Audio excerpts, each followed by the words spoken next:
மீண்டு வந்து விட்டேன். படிகுண்டு திரும்ப வரான் கலியுக அவதாரம். சிவனோட சக்தி சேர்ந்து ஆள போகும் புது யுகம். பக்தனின் குறை போக்க எடுத்து வாரான் விஸ்வரூபம்.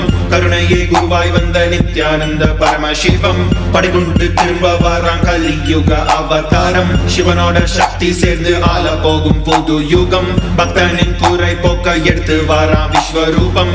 கருணையே குருவாய் வந்த நித்யானந்த பரமசிவமே. கேளுடா, சிவ எழுந்து வாரான் பாருடா. தக தகதி பிடிக்குதா, குடி கோட்டா தாண்டி பறக்குதா. சிவரூபம் தரித்து வந்து முக்காலம் கடந்து சென்று முடிவில்லா வாழ்க்கை தந்து குலங்காக்கும் சாதா சிவன். சொன்னிய பொய்கள் பல நூறு சொன்னாலுமே உன் புகழ் மாறாது. தகதிமி தகதிமி தாளம் இது, அதை அடக்கி ஆட இனி முடியாது. ஆதி ஜோதி அவதாரம் எடுத்து வந்தவன். சாவ கண்டு பயமும் இல்ல ஆள பிறந்தவன். அழியாத தெய்வ பூமி காக்க வளர்ந்தவன். கொள்கைக்காக எதையும் மறக்க துறக்க துணிஞ்சவன்.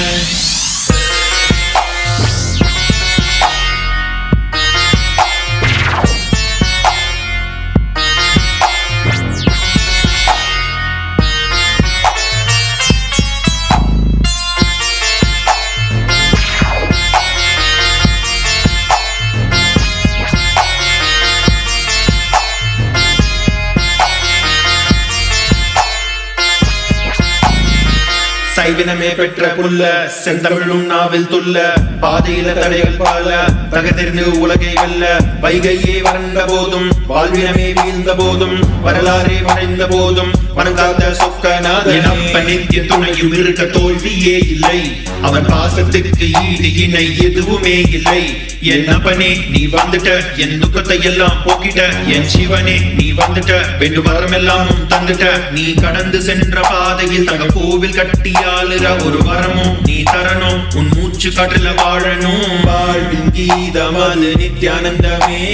உலகெங்கும் ஒலிக்கும் ஓசை நித்யானந்தமே. என்றும் மாறாத சக்தி ஒன்று நித்யானந்தனே. கைலையை அமைத்து ஆளும் நித்யானந்தனே. படைகொண்டு திரும்ப வாரான் கலியுக அவதாரம். சிவனோட சக்தி சேர்ந்து ஆள போகும் புது யுகம். பக்தனின் குறை போக்க எடுத்து வாரான் விஸ்வரூபம். கருணையே குருவாய் வந்த நித்யானந்த பரமசிவம். படைகொண்டு திரும்ப வாரான் கலியுக அவதாரம். சிவனோட சக்தி சேர்ந்து ஆள போகும் புது யுகம். பக்தனின் குறை போக்க எடுத்து வாரான் விஸ்வரூபம். கருணையே குருவாய் வந்த நித்யானந்த பரமசிவமே. உலகமெங்கும் இருக்கும் இதயத்தாலும் இணையத்தாலும் இணைந்திருக்கும் தமிழ் மக்கள் அனைவரையும் வணங்கி வரவேற்கின்றேன்.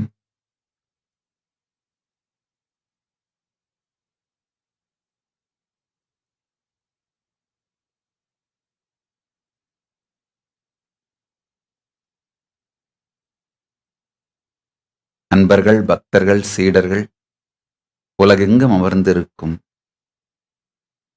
அனைவரையும் வணங்கி வரவேற்கின்றேன்.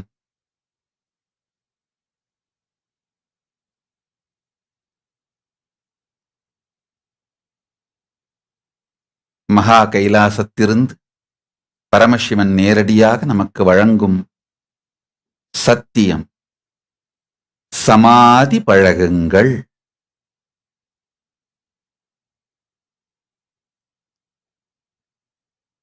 இந்த 4 மாதமும்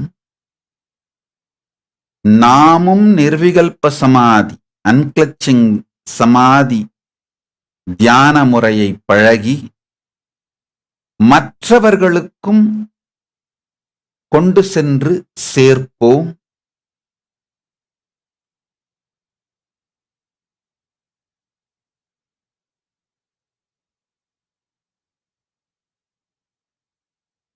இந்த சமாதி பழகுகின்ற முறை, செய்முறையை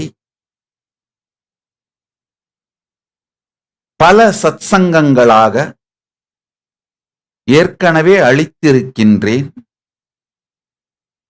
அவை அனைத்தும் தொகுக்கப்பட்டு tiny.cc/unclutching என்கின்ற இந்த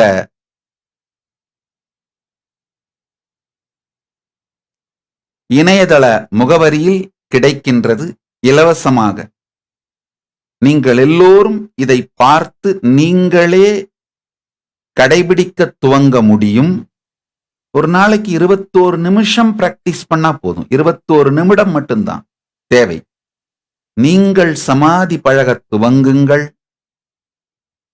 மற்றவர்களுக்கும் பகிர்ந்து இந்த 4 மாதம் சாதுர்மாஸ்யம் 4 மாதத்திற்குள்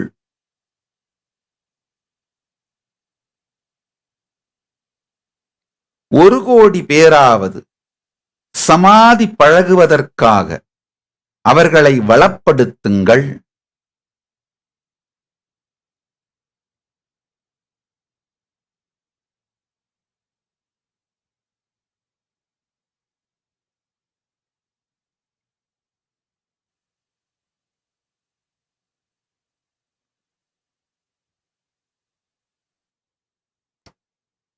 தனிமனித அளவிலும்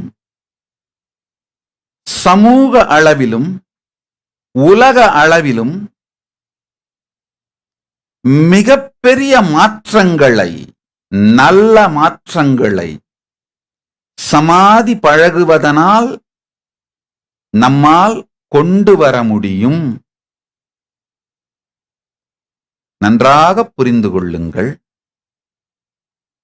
சமாதி பழகுவதனால் நம்மால் மிகப்பெரிய நல்ல மாற்றங்களை கொண்டு வர முடியும்.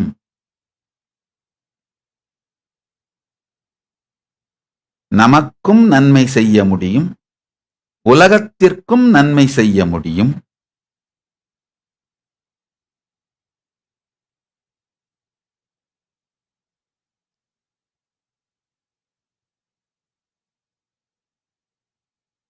மா நித்ய கைலாசப்பிரியா ஸ்டான், ஷீ இஸ் மெசேஜிங், நான் தமிழ் படிக்கிறேன் சுவாமிஜி. பூரண ஆசிகள், நல்ல ஆசிகள். உங்களுக்கு பூரண தமிழ் அறிவு மலர்ந்து தமிழில் உரையாடி நன்மைகள் பெற ஆசீர்வதிக்கிறேன். கைலாயத்தில்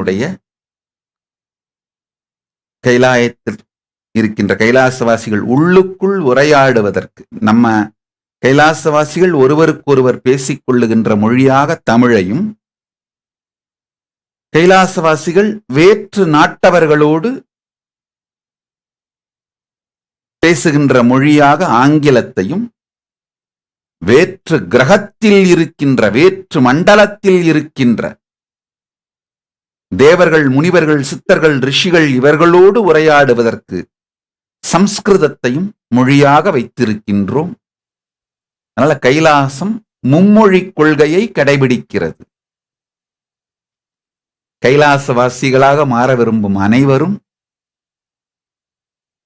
தமிழ் கற்றுக்கொள்வது நன்மை தரும். ஏன்னா உள்ளுக்குள் உரையாடுகின்ற மொழியாக தமிழையும், வேற்று நாடு வெளிநாட்டு மக்களோடு உரையாடுகின்ற மொழியாக ஆங்கிலத்தையும், வெளிநாட்டவர்களோடு கம்யூனிகேஷன் லாங்குவேஜா ஆங்கிலம், வேற்று மண்டலங்களில் வெளிமண்டலங்களில் இருப்பவர்களோடு உரையாடும் மொழியாக சம்ஸ்கிருதத்தையும்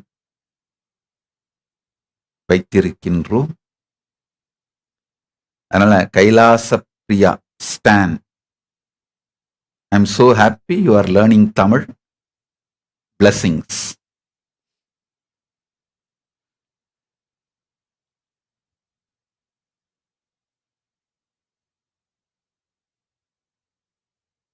இந்த சாதுர்மாஸ்யத்தில் 1 கோடி பேரையாவது சமாதி பழக வைத்தல், 1 கோடி பேரை பாவர்ட்டி நிலையிலிருந்து, வறுமை கோட்டுக்கு கீழ் இருக்கின்ற நிலையிலிருந்து மேலெடுத்தல்.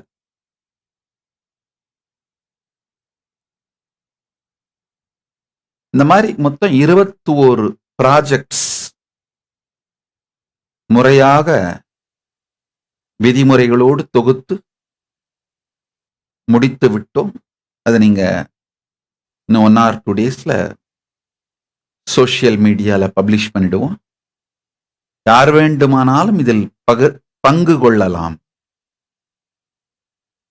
இதன் பாகமாக மாறலாம், பலனும் பெறலாம், மற்றவர்களுக்கு பலனும் அளிக்கலாம். You can also enjoy, you can enrich. இந்த நிகழ்வுகள், ப்ராஜெக்ட்ஸ் மூலமா உங்களையும் வளப்படுத்திக் கொள்ளலாம், மற்றவர்களையும் வளப்படுத்தலாம்.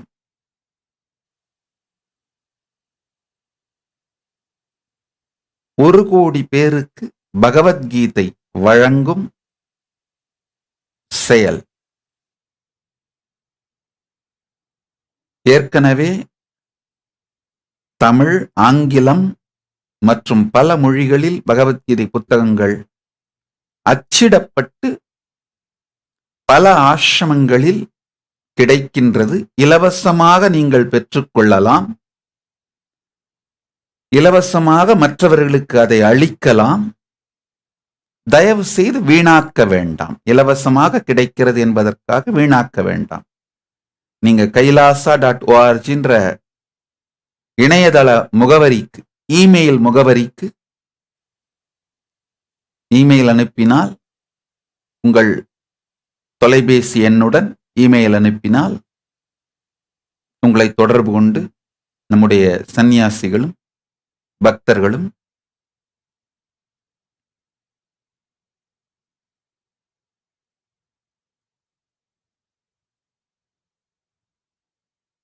உங்களுக்கு புத்தகங்களை வழங்குவார்கள்.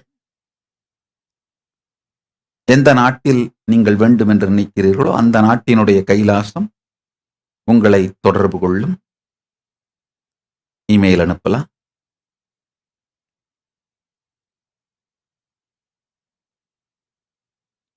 அடுத்ததாக, நாம் மட்டும் நேரடியாக சேவை செய்யாமல் சேவை செய்கின்ற பல பேரையும் உற்சாகப்படுத்தி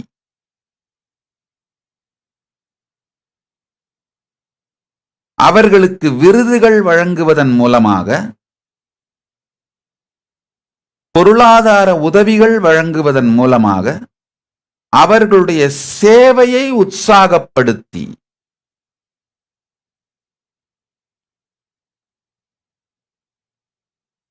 பல பேருக்கும் பல நல்ல சேவைகளும் சென்று சேர்வதற்கு ஊக்கம் கொடுக்கின்ற சில திட்டங்களை ஆர்கனைஸ்டா, இதுக்கு முன்னாடியே செஞ்சிட்டு இருந்த திட்டங்களை இப்ப ஆர்கனைஸ்டாக்கி அப்டேட்டட் ஆக்கி வெளியிடுகின்றோம். இந்த சாதுர்மாஸ்யம் 4 மாதத்தில் அன்னதானம் செய்கின்ற, உலகமெங்கிலும் அன்னதானம் செய்கின்ற பல இடங்கள்ல தனிநபர்கள் ரொம்ப கஷ்டப்பட்டு அவர்களுடைய சொந்த வருமானம் இல்ல அவர்களுக்கு தெரிந்த சில நண்பர்கள் கொடுக்கிற சொற்ப பணத்தை வைத்து தொடர்ந்து அன்னதானம் செய்து கொண்டிருக்கின்ற சேவைகளை செய்கிறார்கள். அந்த நபர்களை எல்லாம் கண்டறிந்து அவர்களுக்கு 1 லட்சம் பணம், அதாவது இப்போ அந்த நபர் ஆஸ்திரேலியாவில் இருக்கிறார்னா அந்த ஆஸ்திரேலிய பணத்தில் 1 லட்சம் பணம், இந்தியாவில் இருக்கிறார்னா இந்திய பணத்தில் 1 லட்சம் பணம், இலங்கையில் இருக்கிறார்னா அவங்க பணத்தில் 1 லட்சம் பணம். அந்த மாதிரி எந்தெந்த நாட்டில் இருக்கிறார்களோ அந்த நாட்டில், கனடாவில் இருக்காங்கன்னா அந்த கனடாவில் 1 லட்சம் பணம், அந்த நாட்டினுடைய 1 லட்சம் பணம் தோடு அந்த 1 லட்சம் பணமுடிப்போடு கூடிய கைலாச அன்னலக்ஷ்மி விருது வழங்கப்படும்.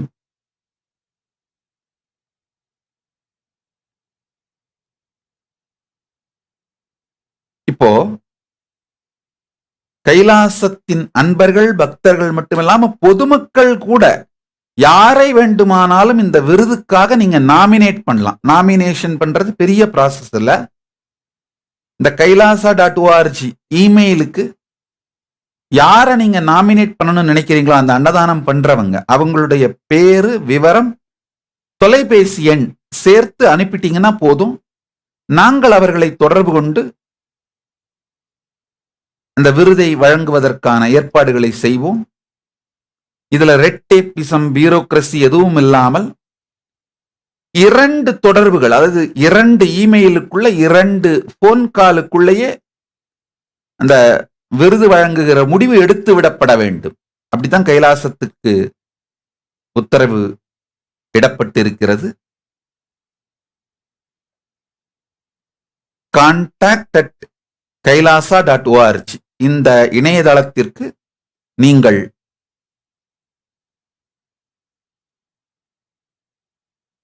இமெயில் அனுப்பிவிட்டால் இந்த பல நாட்டு வாலண்டியர்ஸ், பல நாட்டு கைலாசத்தை நடத்துகிற வாலண்டியர்ஸ் அந்தந்த நாடுகளில் பார்த்து அவரவர்கள் இந்த விருதுக்கு நாமினேட் பண்ணவங்களை ரீச் பண்ணி அந்த விருதுகளை வழங்குவதற்கான ஏற்பாடுகள் செய்வார்கள். உலகம் முழுவதிலும்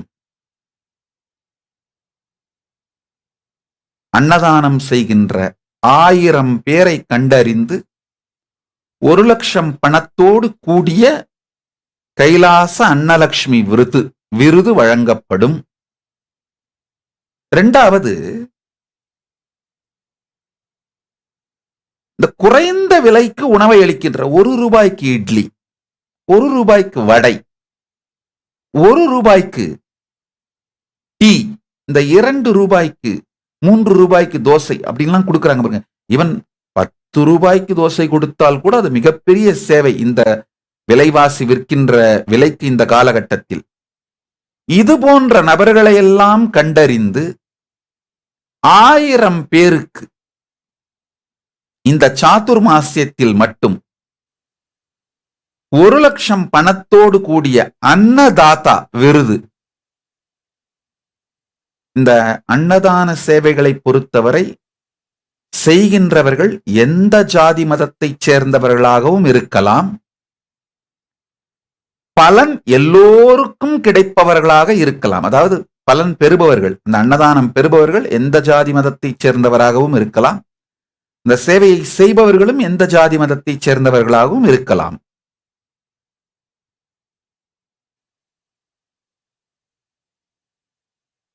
அன்னதானம் செய்பவர்கள் 1000 பேர் கண்டறிந்து 1,00,000 பணத்தோடு கூடிய கைலாச அன்னலட்சுமி விருதும்,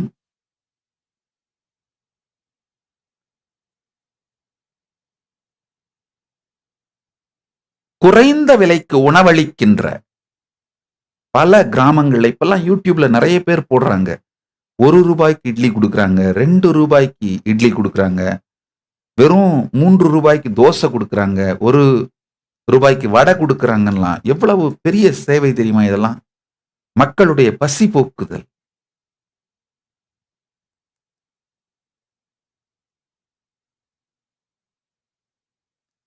இந்த மாதிரியான நபர்கள் அனைவருக்கும் கண்டறிந்து இந்த 4 மாதத்தில் 1000 பேருக்கு 1,00,000 பணத்தோடு கூடிய கைலாச அன்னதாதா என்கின்ற விருது வழங்கப்படும். அடுத்ததாக நிறுவனங்கள், மிகப்பெரிய நிறுவனங்கள்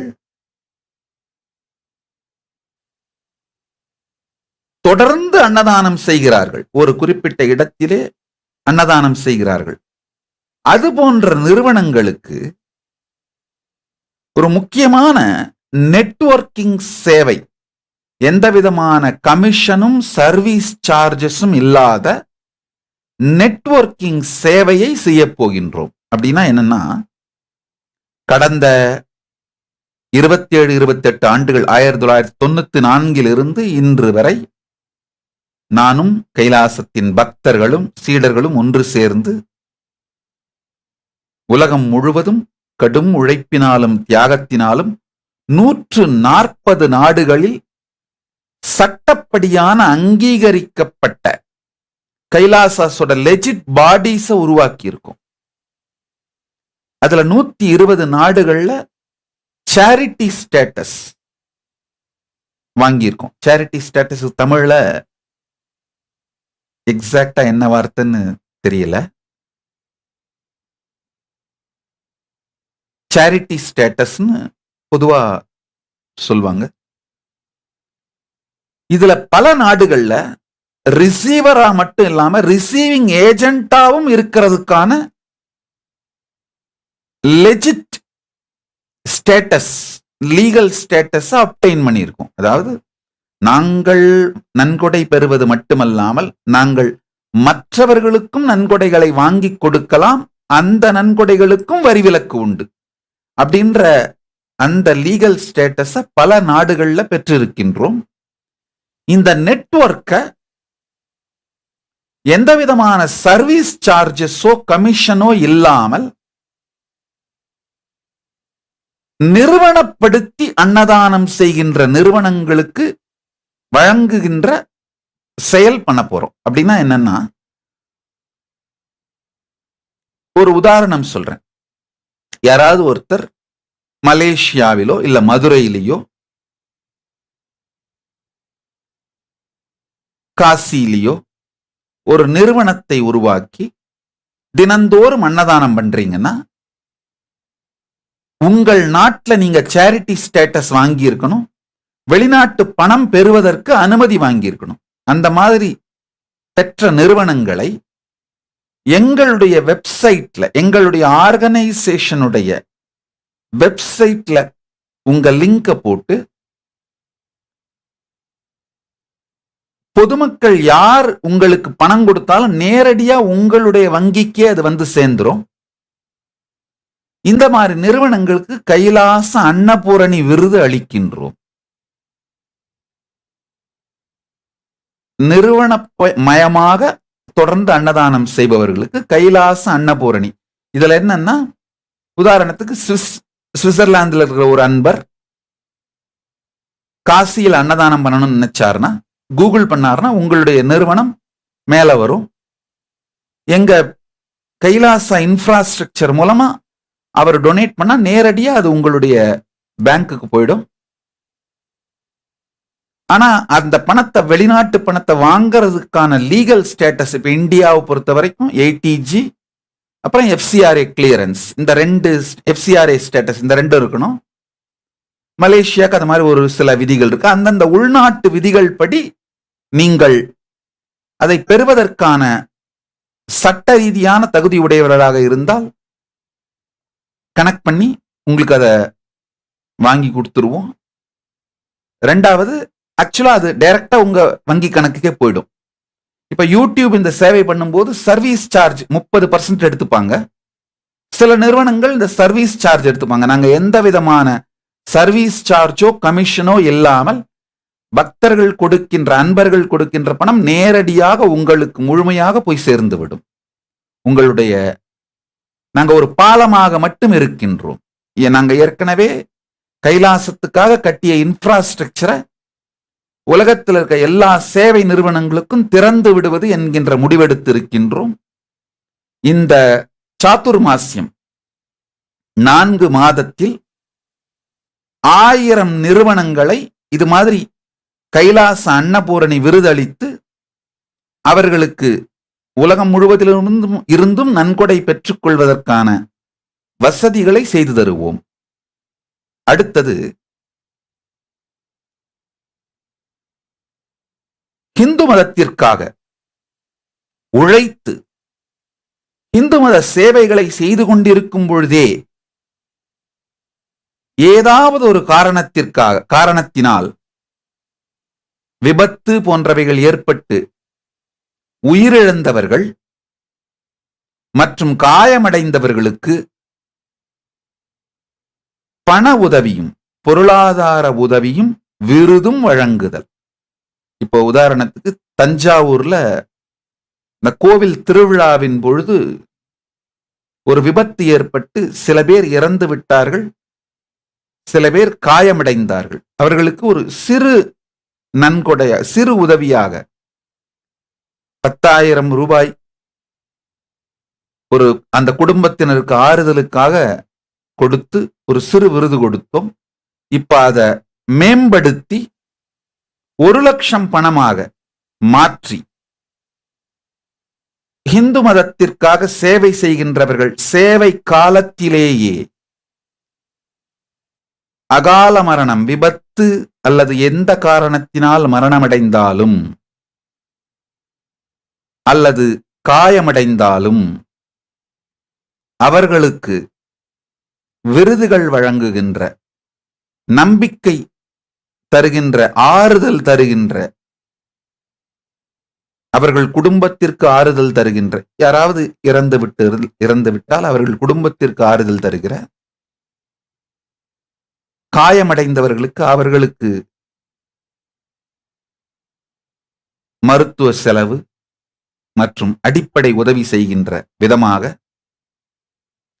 1,00,000 பணத்தோடு கூடிய விருதுகளை வழங்குகின்றோம். அடுத்தது, தனி ஒரு குடும்பமாக இருந்து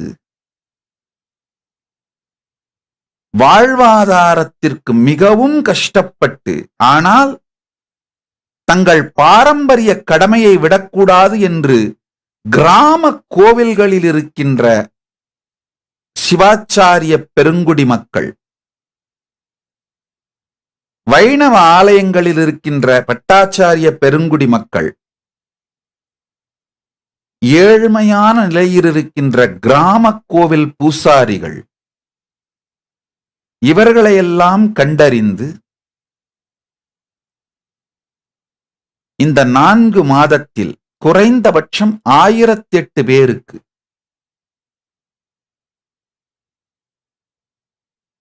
கைலாச ஆச்சாரிய விருது 1,00,000 பணம் கூடிய, அந்தந்த நாட்டினுடைய 1,00,000, எந்த நாட்டுல இருக்கவங்களுக்கு கொடுக்கிறோமோ அந்த நாட்டுல 1,00,000 பணத்தோடு கூடிய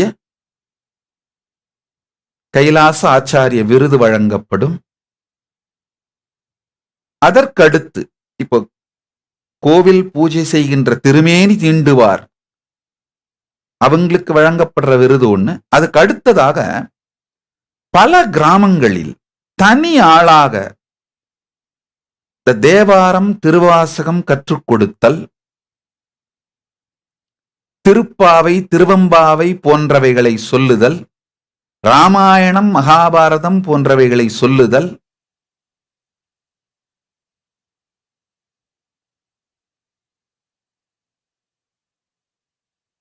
இந்த ராமாயணம், மகாபாரதம் போன்றவைகளை எல்லாம் சிறு சிறு நாடகங்களாக, தெருக்கூத்துன்னு அந்த காலத்துல சொல்லுவோம், அது மாதிரி நடித்து காட்டுவதன் மூலமாக மக்களுக்கு இந்து மதத்தை அவர்களுக்குள் விதைத்த, நல்லா புரிஞ்சுக்குங்க, இந்த கிராமங்களில் தேவாரம், திருவாசகம், திருப்பாவை, திருவம்பாவை சொல்லுகின்ற,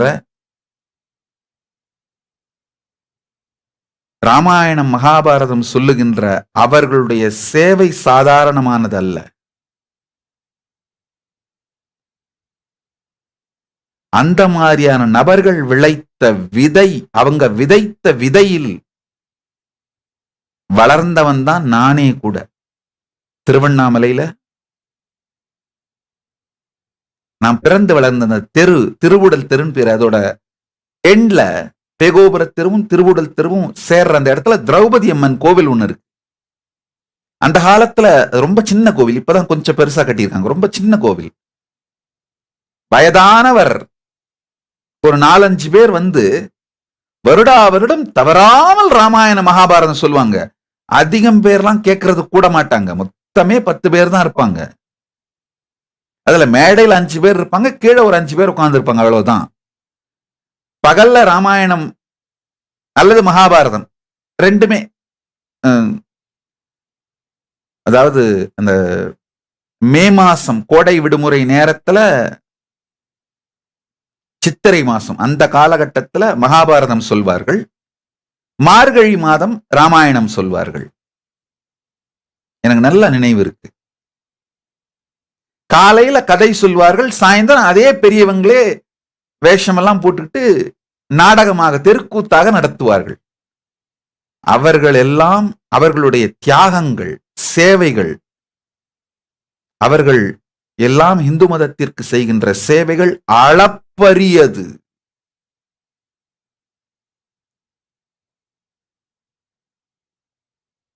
அந்த சேவைகளை செய்கின்றவர்கள் அவர்களையெல்லாம் கண்டறிந்து இந்த 4 மாதம் சாதுர்மாசியத்தில் அவர்கள் எல்லோருக்கும்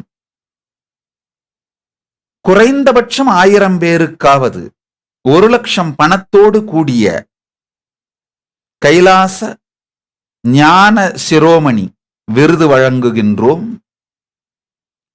அடுத்தது, ஒரு ஆச்சாரியர் மட்டும் இருந்து நடத்துகின்ற இந்த வேத பாடசாலைகள் பெரிய ஆர்கனைஸ்டா இருக்க மாட்டாங்க.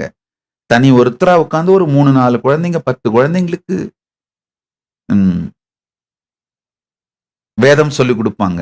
வறுமையை பற்றி கவலைப்படாமல் கடமை என்று நடத்துவார்கள். அவர்களையெல்லாம் கண்டறிந்து அவர்களில் 1000 பேருக்கு 1,00,000 பணத்தோடு கூடிய கைலாச வேத வித்யா சிகாமணி விருது வழங்குகின்றோம். ருத்ரதாண்டவம் திரைப்படம் எடுத்த ப்ரொடியூசர் திரு JSK கோபி அவர்கள் மெசேஜ் பண்றாங்க. அவர்களுடைய பிறந்த நாள், உங்களுக்கு பிறந்த நாள் நல்லாசிகள். திரௌபதியின் பேரருளால், அன்னை திரௌபதியின் பேரருளால் நீங்கள் என்றென்றும் எல்லா வளத்தோடும் வாழ வேண்டும் என்று உங்களை வாழ்த்துகின்றேன், ஆசி உரைக்கின்றேன். JSK கோபி அவர்களுக்கு 16 பெற்று ஆல்போல் தழைத்து அருகுபோல் வேரூன்றி மூங்கில் போல் சுற்றம் சூழ வாழையடி வாழையென வாழ்வாங்கு வாழ்ந்திட ஆசி உரைக்கின்றேன்.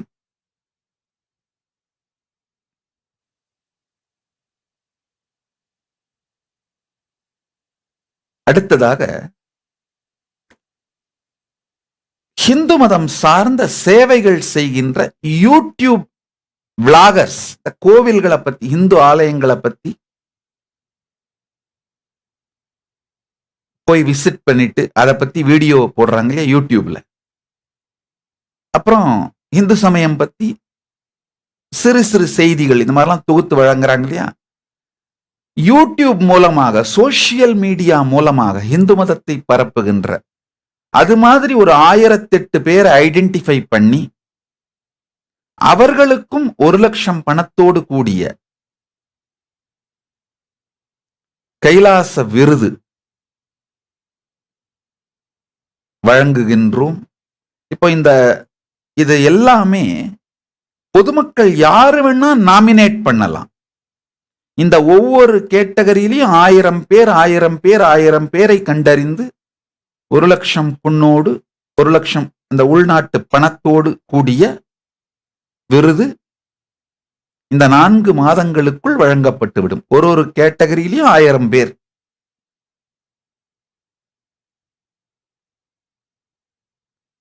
இது பற்றிய டீட்டெயிலான விவரங்கள் விதிமுறைகளோடு இன்னும் ஓரிரு நாட்கள்ல சோசியல் மீடியால வெளியிடப்பட்டு விடும். இந்த ஃபைல் கம்பைல் பண்ணி முடிச்சிட்டாங்க, வெளியிடப்பட்டு விடும். பொதுமக்கள் யார் வேண்டுமானாலும் நாமினேட் பண்ணலாம். கைலாசம் நாம் மட்டும் சேவை செய்வதோடு நிறுத்தாமல் சேவை செய்கின்ற பலரையும் உற்சாகப்படுத்துகின்ற, உத்வேகப்படுத்துகின்ற, இன்ஸ்பயர் பண்ற, சப்போர்ட் பண்ற திருப்பணியை இந்த 4 மாதமும் நாம் செய்ய வேண்டும் என்று கைலாச அன்பர்கள், பக்தர்கள், சீடர்கள் அனைவரையும் வேண்டி கேட்டுக்கொள்ளுகின்றேன்.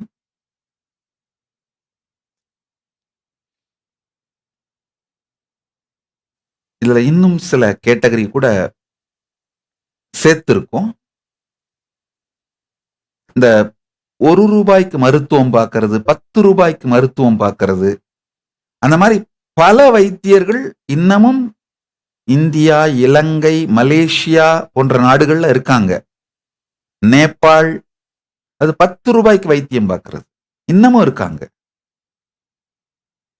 அவர்களை எல்லாம் கண்டறிந்து அவர்கள் எல்லோருக்கும் கூட 1,00,000 பணத்தோடு கூடிய கைலாய வைத்திய சிகாமணி என்கின்ற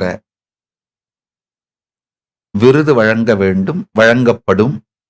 இந்த சாதுர்மாசியத்தில் மட்டும் 1000 பேருக்கு இந்த விருது வழங்கப்படும். அந்த வைத்தியர்கள் மேலை நாட்டு மருத்துவர்களா மட்டும் இருக்கணும்னு அவசியம் இல்லை, சித்த மருத்துவர்களாகவும் இருக்கலாம்.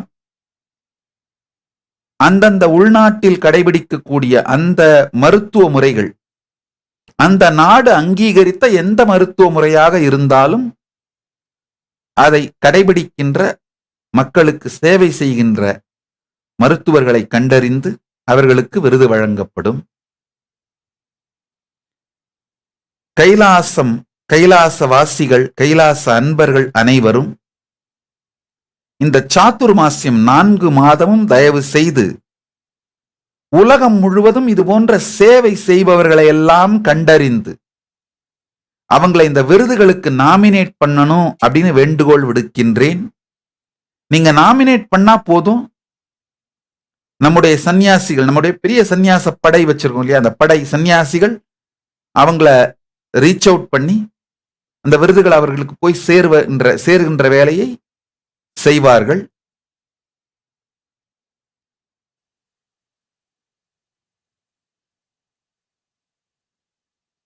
இந்து மதத்தினுடைய ஆணி வேராக இருக்கின்ற,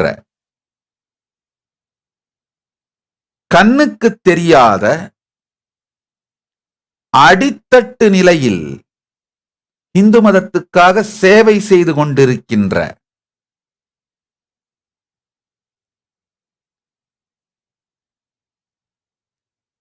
வெகுஜன சமூகத்தினாலே கண்டறியப்படாத, பாராட்டப்படாத, பாராட்டுக்கு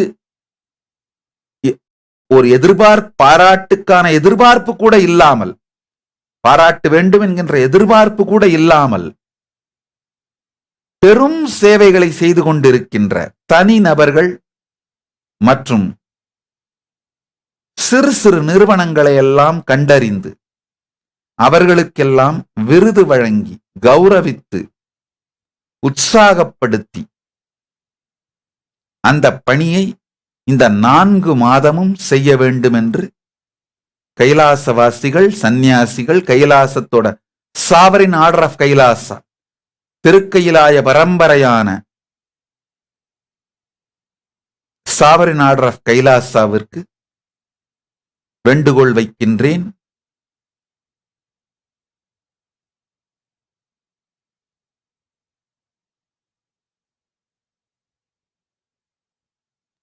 ஸ்தல யாத்திரை இந்து மதத்திலே ஒரு மிகப்பெரிய விஷயம். ஸ்தல யாத்திரை, இந்த கிராமங்கள்ல ஒரு சிறு குழுவை வைத்துக் கொண்டு திருப்புகழ் பாடிக்கொண்டு பழனிக்கு பாத யாத்திரையா கூட்டு போவார், சபரிமலைக்கு யாத்திரை கூட்டு போவார். குருசாமின்னு சொல்லுவாங்க அவங்கள, சபரிமலை கூட்டு போறவங்களெல்லாம். மகாராஷ்டிரா, உத்தர கர்நாடகாலாம் பண்டரிபுரத்துக்கு போவாங்க, அந்த வார்க்கரி யாத்திரைன்னு சொல்லுவாங்க. அந்த குழு தலைவர்கள் உத்தரப்பிரதேசம், உத்தராகண்ட் அந்த ஏரியாவிலலாம் காவடியா யாத்திரைன்னு சொல்லுவாங்க. ஒரு சிறு குழுக்களை கிராமத்திலே ஒன்றிணைத்து அவங்கள அன்பர்களை கூட்டு போய் அந்த யாத்திரையை நடத்தி கூட்டு வருவாங்க. இந்த மாதிரி குருசாமிகள் எல்லாம் ஐடென்டிஃபை பண்ணி அவர்களில் 1000 பேருக்கு 1,00,000 பணத்தோடு கூடிய கைலாச யாத்திர சிகாமணிகள் என்கின்ற இந்த யாத்திரைகளை நடத்துகின்ற குருமார்கள் என்கின்ற விருதோடு கூடிய பணத்தோடு கூடிய விருதை அளிக்க வேண்டும்.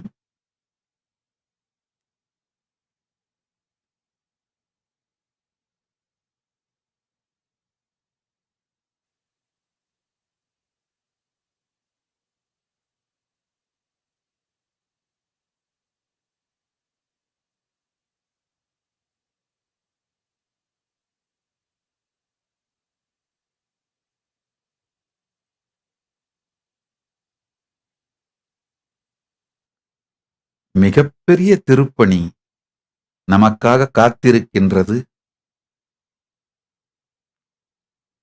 இப்ப நான் சொன்னது மாதிரி 21 கேட்டகரியில 1000 பேருக்கு விருதுகள் இந்த சாதுர்மாஸ்யம் 4 மாதங்களுக்குள் அளிக்கப்பட்டு விட வேண்டும். அதனால கைலாசவாசிகள் முழு வேகத்தோடு இயங்குமாறு, இந்த நபர்கள்ல பல பேர் அவங்களே அவங்கள நாமினேட் பண்ணிக்கிறதுக்கு தயங்குவார்கள் பல காரணங்களுக்காக. அவங்களை ஐடென்டிஃபை பண்றதும் அவங்களுக்கு இந்த விருதுகளை கொண்டு சென்று சேர்ப்பதும் நம்முடைய வேலை, நம்முடைய கடமைதான். அதனால பொதுமக்கள் எல்லோரும் உங்களுக்கு தெரிஞ்சவங்களை எல்லாரையும் தயவு செஞ்சு நாமினேட் பண்ணுங்க.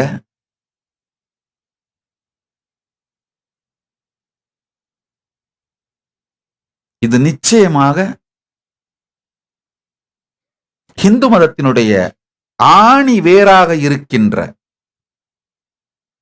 மக்களுக்கு மிகுந்த உற்சாகத்தையும் பலத்தையும் அளிக்கும் இந்து மதத்தோட ஆணி வேருக்கு நீர்வார்த்த புண்ணியம் உங்கள் எல்லோருக்கும் உண்டாகும்.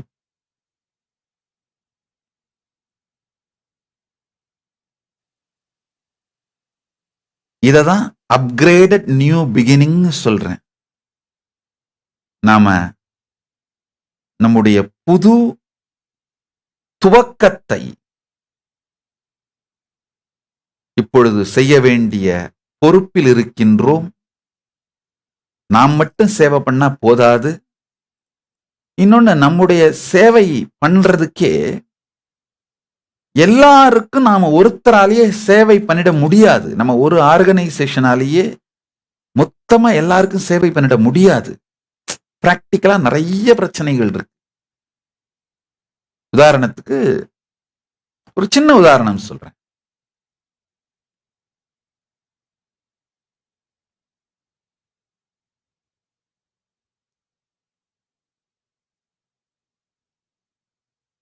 எவ்வளவுதான் நாம அன்னதானம் பண்ணாலும்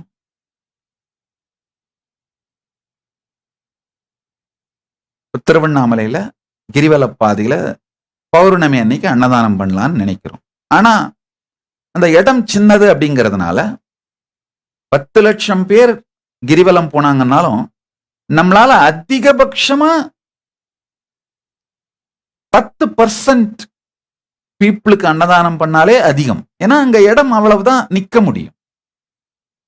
ஆனா நாம செய்யறது மட்டும் இல்லாம அந்த பௌர்ணமி அன்னைக்கு அன்னதானம் பண்ற பக்தர்களுக்கு உணவளிக்கின்ற இன்னொரு 10 நிறுவனங்களுக்கு விருதுகளோ மற்றவைகளை கொடுத்து அவர்களையும் உற்சாகப்படுத்தி சப்போர்ட் பண்ணோம்னா இன்னும் நிறைய பேருக்கு போய் ரீச் பண்ணலாம்.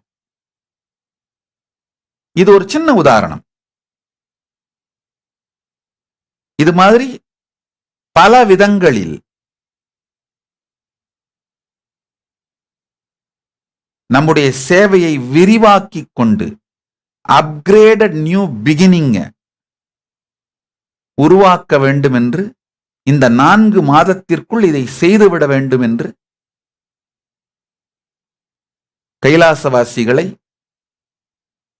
நமது திருக்கையிலாய பரம்பரை பக்தர்களை வேண்டி கேட்டுக் கொள்ளுகின்றேன்.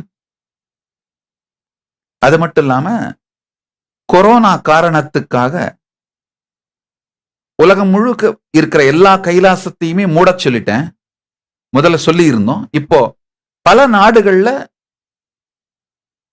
பொது நிறுவனங்கள், ஆலயங்கள், ஆதீனங்கள், பொது நிறுவனங்களை திறப்பதற்கு அரசாங்கங்கள் அனுமதி வழங்கிவிட்டன.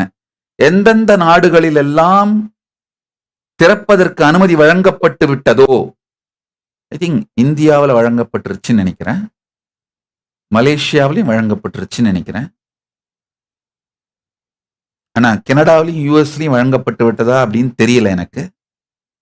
எந்தெந்த நாடுகளில் அந்த உங்கள் உள்நாட்டு அரசாங்கம் அனுமதி வழங்கி இருக்கிறதோ அந்த நாடுகளில் எல்லாம் மீண்டும் கைலாசங்களை பரமசிவன் அருளாலே திறந்து அந்தந்த நாட்டினுடைய அந்தந்த கைலாசங்களுடைய என்ன காரணத்திற்காக உருவாக்கப்பட்டதோ அந்த காரணத்தை ஃபுல்லா அப்கிரேடட் நியூ பிகினிங்கா துவங்க வேண்டும் என்று வேண்டுகோள் வைக்கிறேன்.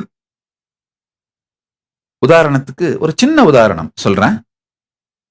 நான் உதாரணம் சொல்லணும்னு நினைச்சனாலே திருவண்ணாமலை தான் எனக்கு முதல்ல வரும். அதனால திருவண்ணாமலை அந்த கைலாசத்தை ஏன் உருவாக்கின அப்படின்னா, அண்ணாமலையாரே கதி அப்படின்னு சொல்லி அங்க வந்து வாழுகின்ற சாதுக்கள், சந்நியாசிகள், சிவனடியார்கள் என்னுடைய கணக்குப்படி ஒரு 5000 to 10,000 பேர் இருப்பார்கள் என்று நினைக்கின்றேன்.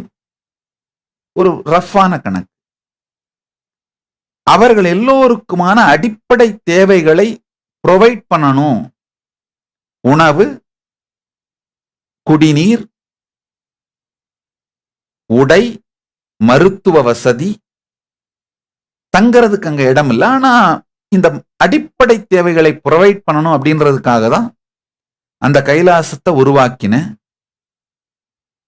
இப்ப அந்த கைலாசத்தை நிர்வாகம் செய்கின்ற சன்னியாசிகள் இந்த நோக்கம் நான் உருவாக்கும் பொழுது ரொம்ப தெளிவா ரைட்டிங்லயே கொடுத்திருக்கேன். அந்த நோக்கத்தை பெரிய அளவுல போர்டா மாத்தி, உங்களுடைய தொலைபேசி எண், உதாரணத்துக்கு குடிநீர் ப்ரொவைட் பண்ற அந்த பொறுப்புக்கு யார் ரெஸ்பான்சிபிலிட்டியோ அந்த சன்னியாசியோட, நம்ம பக்தரோட, சன்னியாசியோ அல்லது பக்தரோ யாரோ அந்த பொறுப்பு, அந்த குறிக்கோளை போட்டு அவருடைய போன் நம்பரை போட்டுறணும். ஸோ அந்த சேவை யாருக்காவது தேவைப்பட்டு ஒருவேளை அது கிடைக்கலன்னா அந்த போன் நம்பர்ல கூப்பிட்டா உடனடியா அவங்களுக்கு அந்த சேவையை ப்ரொவைட் பண்ணணும். இப்படிதான் அந்த கைலாசம் நடக்கணும்னு என்னுடைய நோக்கத்தோடு உருவாக்கினேன். கொரோனா காரணத்தாலும் பல்வேறு காரணங்களாலும் நடக்க முடியாம மூடி இருந்தது. இப்ப மீண்டும் திறக்கப்படும் பொழுது நம்முடைய நோக்கத்தை நாம் உள்ளுக்குள் வைத்தில்லாமல் மிகப்பெரிய போர்டா மாத்தி வெளியில வச்சிட்டோம்னா, நாம ஒருவேளை நம்முடைய தார்மீக கடமைகளை மறந்தால் கூட இந்த சேவை தேவைப்படுபவர்கள் நம்ம கிட்ட கேட்கும் பொழுது உடனடியா நம்ம செஞ்சிருவோம். திருவண்ணாமலை கைலாசம் உருவாக்கப்பட்ட காரணம் என்னன்னா, அந்த ஊருக்குள்ள யார் அண்ணாமலையானே கதின்னு வந்து விட்டார்களோ அந்த எல்லா சந்நியாசிகள், சிவனடியார்கள், சாதுக்கள் மற்றும் மலைவலம் வருகின்ற பக்தர்கள், ஒரு மாதத்திற்கு 10 லட்சம் பேர் மலைவலம் வருகிறார்கள்னு நான் சராசரியா நினைக்கிறேன். அதாவது பௌர்ணமி, அமாவாசை மட்டுமல்லாது தினந்தோறும் கூட பலாயிரக்கணக்கான மக்கள் மலைவலம் வராங்க. எல்லாம் சேர்ந்து 10 லட்சம் பேர் ஒரு மாதத்துக்கு மலைவலம் வருவார்கள் என்று நினைக்கின்றேன். ரஃபா அவர்களுக்கு குறைந்தபட்சம் அன்னதானமாவது செய்வது, குடிநீர் அவைலபிள் ஆக்குறது, ஒரு நல்ல தூய்மைப்படுத்தப்பட்ட குடிநீர். ஏற்கனவே இந்த ஆர்ஓ வாட்டருக்கான இன்ஃப்ராஸ்ட்ரக்சர் மொத்தமும் பண்ணி வச்சிருக்கோம். இவைகளை எடுத்து வெளியில வச்சு செல்லுகின்ற மக்களுக்கு அது உபயோகமாகிற மாதிரி செய்யறது. இந்த மாதிரி அந்தந்த நோக்கத்திற்கு அந்தந்த ஆசிரமங்களை, அந்தந்த ஆதீனங்களை, ஆசிரமங்கிறது சம்ஸ்கிருத வார்த்தை, ரஃப் ஈக்குவலண்டான வார்த்தையா தமிழ் வார்த்தை ஆதீனம்னு யூஸ் பண்றேன். அந்தந்த ஆசிரமத்தோட இன்சார்ஜுங்க, அந்தந்த ஆதீனங்களோட இன்சார்ஜுங்க இந்த 4 மாதத்திற்குள் இந்த சேவைகளை எல்லாம் மீண்டும் துவங்கிவிட வேண்டும். இப்ப காசியில இருக்கின்ற ஆதீனம் இப்பதான் ஆக்டிவ் ஆக ஆரம்பிச்சிருக்காங்க. இந்த மாதிரி உலகம் முழுவதும் இப்போ சில நாட்களுக்கு முன்னாடி ஹரித்வார்ல ஒரு பக்தர் ஒரு நன்கொடையாக ஒரு ப்ராப்பர்ட்டி கொடுத்துருக்காங்க. அங்க ஒரு ஆதீனம் ஆரம்பிக்கிறாங்க. இந்த மாதிரி முக்கியமான விஷயம் என்னன்னா, சொத்துக்கு கற்பு, பணத்திற்கு கற்பு. சொத்திற்கு கற்புனா என்னன்னா, ஒரு அன்பர் ஆதீனம் ஆரம்பிக்கணும்ன்றதுக்காக ஒரு சொத்தை கொடுக்கிறாருன்னா, நம்மளால முடிஞ்சா உடனே அந்த சொத்துல ஆதீனத்தை ஆரம்பிச்சு நடத்தணும். அப்படி இல்லைன்னா நாம நடத்த ஆரம்பிக்கிற வரைக்கும் அந்த சொத்து சும்மா இருக்கணுமே தவிர அதை வாடகைக்கு விடுவதோ, குத்தகைக்கு விடுவதோ அல்லது வேறு பர்பஸுக்கு விற்பதோ எதுவும் நடக்கக்கூடாது. அதுதான் அந்த சொத்திற்கு கற்பு. உதாரணத்திற்கு ஹியூஸ்டன் முக்தி ரூபானந்தா அவர்கள் சென்னையில ஒரு பெரிய வீடு கொடுத்திருக்காரு, ஆதீனம் ஆரம்பிக்கணும்னு. அது ஆரம்பிக்கிறதுக்கு நமக்கு கொஞ்சம் நாள் ஆச்சு. ஏன்னா அதுல ஒரு சன்னியாசி போட்டு அதை விக்கிரகங்கள் பிரதிஷ்டை பண்ணி முறையா நடத்துறதுக்கு. எல்லாரும் என்கிட்ட சொன்னாங்க, நம்ம ஆரம்பிக்கிற வரைக்கும் வாடகைக்கு விட்டுறலாமே சாமின்னு. நோ, கிடையாது. சொத்திற்கு கற்பு. அது சிவனுக்கு அப்படின்னு அவர் நன்கொடை கொடுக்கிற அந்த பக்தர் முடிவு பண்ணிட்டார்னா உடனடியாக அவர் மனசுல நினைச்ச உடனே அந்த வினாடியே பரமசிவ பரம்பொருள் சூக்ஷ்மமாக அந்த இடத்துல குடியேறிடுறாரு. ஸ்தூலமாக பெருமானுடைய அர்ச்சாவதாரத்தை அங்க பிரதிஷ்டை பண்ணி எப்ப நாம ஆரம்பிக்கிறோமோ அது நம்முடைய பொறுப்பு. ஆனா அது வரைக்கும் கூட அது வேறு வாடகைக்கோ குத்தகைக்கோ விற்பனைக்கோ எந்த வேறு மாற்று செயல்கள் செய்யப்படக்கூடாது. ஆரம்பிக்கிற வரைக்கும் பூட்டி வைங்க. அப்பதான் நமக்கு உறுத்திக்கிட்டே இருக்கும், அவர் கொடுத்து இன்னும் நாம ஆரம்பிக்காம இருக்கிறோமே அப்படின்னு. அப்ப சீக்கிரமா வேக வேகமா வேலையை செஞ்சு அதை ஆரம்பிப்போம். இதுதான் அந்த சொத்திற்கு கற்பு. பரமசிவனுக்கு ஆலயம் அமைக்கணும்னு ஒரு பக்தர் நினைச்சிட்டார்னா நினைச்ச உடனேயே அந்த சொத்தில் சூக்ஷ்ம வடிவத்தில் பரமசிவ பரம்பொருள் குடியேறி விடுகிறார். ஸ்தூல வடிவத்திலே அவருக்கு விக்கிரகங்கள் அமைத்து பூஜை புனஸ்காரங்களோடு அதை நடத்துகிறது நம் பொறுப்பு. அது நாளானாலும் வேறு காரணத்துக்கு அது உபயோகப்படக்கூடாது. அதுதான் அந்த சொத்திற்கு கற்பு. இப்போ அந்த அவர் ஐயா முக்தி ரூபா ஐயா கொடுத்த சொத்திலே ஆதீனம் ஆரம்பிக்க போகிறார். பூர்ணிமை அன்று ஆரம்பித்து விட்டார்கள். குரு பூர்ணிமை அன்று விக்கிரகங்கள் இறைவனுடைய அர்ச்சாவதார திருமேனிகள் பிரதிஷ்டை செய்யப்பட்டு துவங்க விட்டார்கள். அதே மாதிரி உலகம் முழுக்க யார் எந்த சொத்தை என்ன காரணத்திற்காக கொடுக்கிறார்களோ அந்த கற்பு மாறக்கூடாது. அதே மாதிரி பணம். ராமகிருஷ்ண மடத்திலிருந்து தான் இந்த சத்தியத்தை நான் புரிந்து கொண்டேன். இஞ்சி வாங்க கொடுத்த பணத்தை சுக்கு வாங்க உபயோகப்படுத்த மாட்டார்கள். ராமகிருஷ்ண மடத்தினுடைய பணக்கற்பு. நான் எப்பொழுதுமே என் சன்னியாசிகளுக்கு சொல்லுவேன், ராமகிருஷ்ண மடத்தின் நேர்மையும் இஸ்கானுடைய பக்தியையும் நாம் கற்றுக்கொள்ள வேண்டும்.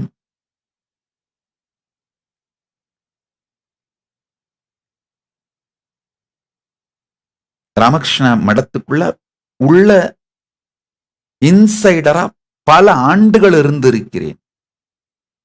அவர்களுடைய நேர்மைக்கு சமம் எதுவும் கிடையாது, யாரும் கிடையாது.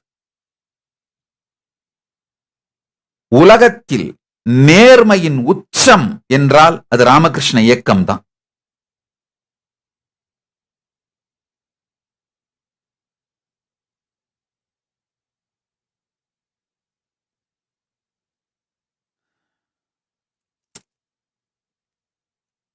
பரமசிவன் அருளாலே அவர்கள் திருவடியிலே இருந்து பார்க்கின்ற அந்த பெரும்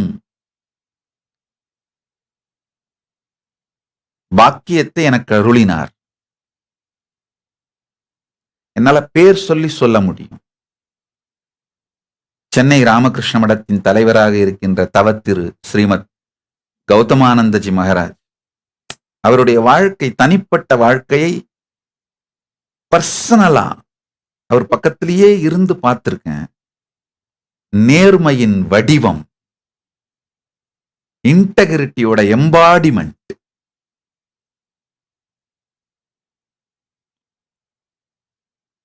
கமலாத்மானந்தர், சுவாமி கமலாத்மானந்தர், மதுரை ராமகிருஷ்ண மடத்தின் தலைவராக இருக்கின்ற ஸ்ரீமத் சுவாமி கமலாத்மானந்தர், தஞ்சாவூர் ராமகிருஷ்ண மடத்தின் தலைவராக இருக்கின்ற சுவாமி விமூர்த்தானந்தர்,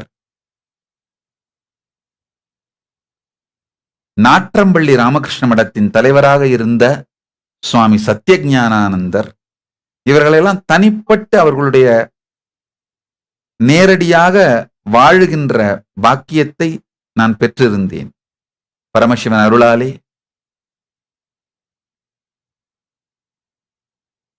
பெங்களூர்ல அல்சூர் ராமகிருஷ்ண மடத்தின் தலைவராக இருந்த சுவாமி ராகவேஷானந்தஜி மகாராஜ், மயிலாப்பூர்ல ராமகிருஷ்ணா ஸ்டூடெண்ட்ஸ் ஹோம் இருக்கு, அதோட தலைவராக இருந்த சுவாமி வீதபயானந்தர். நான் சொல்லிக்கிட்டே போலாம். ராமகிருஷ்ண மடத்தினுடைய நேர்மை, அவர்களுடைய கற்பு, இஞ்சி வாங்க கொடுத்த பணத்தில் சுக்கு வாங்க மாட்டார்கள். எதற்காக அந்த நன்கொடை அளிக்கப்பட்டதோ அதற்காக மட்டும்தான் உபயோகப்படுத்துவார்கள்.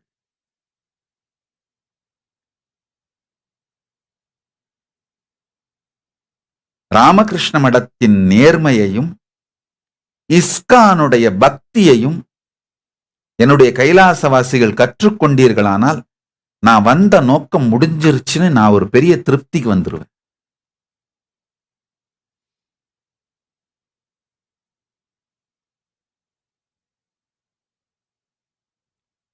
நம்முடைய கைலாசத்தினுடைய மடங்கள், பீடங்கள், ஆதீனங்கள் எல்லாமும் அந்த மடத்தோட இன்சார்ஜுங்க, நம்முடைய மடங்களுடைய பீடங்களுடைய இன்சார்ஜுங்க, நம்முடைய ஆதீனங்களுடைய இன்சார்ஜுங்க, நம்முடைய சந்நியாச பரம்பரை, அந்த பக்தர்கள், வாலண்டியர்கள், நீங்க எல்லாரும் இஸ்கானுடைய பக்தியையும் ராமகிருஷ்ண மடத்தினுடைய நேர்மையையும் கற்றுக்கொண்டீர்களானால் போதும். மொத்த ராமகிருஷ்ண இயக்கமுமேங்கய்யா அதிகபட்சமா 1,00,000 சன்னியாசிகள் தான். அது ராமகிருஷ்ண மடம் என்கின்ற முக்கிய மூல நிறுவனம். அதனுடைய உற்சாகத்தினால், உத்வேகத்தினால், இன்ஸ்பிரேஷனால உருவான பல ராமகிருஷ்ண ஆசிரமங்கள் எல்லாம் சேர்ந்து உலகம் முழுக்க 1,00,000 சன்னியாசிகள் இருப்பாங்கன்னு நினைக்கிறேன். ஆனா அவர்கள் செய்திருக்கின்ற மிக பெரும் சேவை, நினைத்து பார்க்க முடியாத பெரும் சேவையை செய்திருக்கின்றார்கள். சுவாமி கமலாத்மானந்தஜி மதுரை ராமகிருஷ்ண மடத்தினுடைய தலைவராக இருக்கின்றார். ஸ்ரீமத் சுவாமி கமலாத்மானந்தஜி மகாராஜ், இவருடைய பாதங்களில் வாழ்ந்திருக்கிறேன். இவங்களுடைய தியாகம், இவங்களுடைய நேர்மை, இவங்களுடைய எளிமை சொல்லி மாளாது, சொல்லில் அடங்காதது. அவருடைய பாதங்களில் தான் தமிழ் எழுத, படிக்க, புத்தகங்கள் எழுத, ஆர்டிகிள்ஸ் எழுதுறதுக்கு எல்லாவற்றையும் கற்றேன். சிறு வயதுல நான் படித்தது மரபு தமிழ். என்னுடைய ஆசிரியர் தமிழாசிரியர் மட்டுமல்லது, தாய் வழிபாட்டனார், பெரியதாயார் வழிபாட்டனார். அவர் பாண்டுரங்கனார் அவர்கள் கற்றுக் கொடுத்த தமிழ் மரபு தமிழ். அது இப்ப நடைமுறை தமிழில் பேசவும் எழுதவும் நான் கற்றுக்கொண்டது சுவாமி கமலாத்மானந்தர் அவர்களுடைய பாதத்தில் அமர்ந்துதான். ஒரு தரம் நான் இந்த இயக்கமெல்லாம், கைலாச இயக்கத்தை, நித்யானந்த இயக்கத்தை துவங்கி குருவாக ஒரு பெரிய சத் சங்கத்துக்காக மதுரைக்கு போயிருந்தேன். அப்போ சுவாமி மதுரையில தான், கமலாத்மானந்த சுவாமிகள் மதுரையில தான் இருக்காரு. எனக்கு தெரியாதனால அவருக்கு நான் அழைப்பு விடுக்க மறந்து விட்டேன். ஆர்கனைசருங்க அழைப்பு விடுக்க மறந்து விட்டார்கள், நானும் மறந்து விட்டேன். அவர் டிராவல் பண்ணிட்டு இருக்காருன்னு நினைச்சுக்கிட்டு அழையாமல் தானாக வந்து விட்டார். எனக்கு அடிவயிறு கலங்கி விட்டது. அழைக்காமல் விட்டது தப்பு அப்படிங்கிறது கலங்கியது. அவரை சிம்மாசனத்தில் அமர்த்தி நான் பக்கத்துல ஒரு சின்ன ஆசனம் விட்டு அமர்ந்து சத் சங்கத்தை முடித்த பிறகு அவர்கிட்ட கேட்டேன், சாமி கூப்பிடாம வந்துட்டீங்க, எனக்கு ரொம்ப மரியாதை குறைவு எதுவும் செய்து விடக்கூடாதுன்னு பயமாயிருச்சு அப்படின்னு. அவர் சொன்னாரே, ஒரு நல்ல ஆசிரியன் கற்றுக் கொடுத்த பிறகு சீடன் எவ்வாறு அதை உலகத்திற்கு சொல்லுகிறான்னு தெரிஞ்சுக்கிட்டு தான் திருப்தி அடைவான். அந்த ஒரு அழகா ஒரு டிராயிங் போட்டு பாருங்க. பரமசிவன் குமாரசுவாமியாக முருகனிடம் பாடம் கேட்பார் பாருங்க. ஒரு நல்ல ஆசிரியன் தான் சீடனுக்கு கற்றுக் கொடுத்ததையெல்லாம் அவன் ஒழுங்காக சொல்லுகிறானான் கேட்டு குவாலிட்டி கண்ட்ரோல் QC பாஸ் பண்ணிட்டு தான் நிம்மதியாவாரு. அந்த மாதிரி QC பார்க்க தாண்டா வந்திருக்கேன் அப்படிங்காரு. அவர்களுடைய பணிவு, தியாகம், நேர்மை இதையெல்லாம் நினைத்து கூட பார்க்க முடியாது.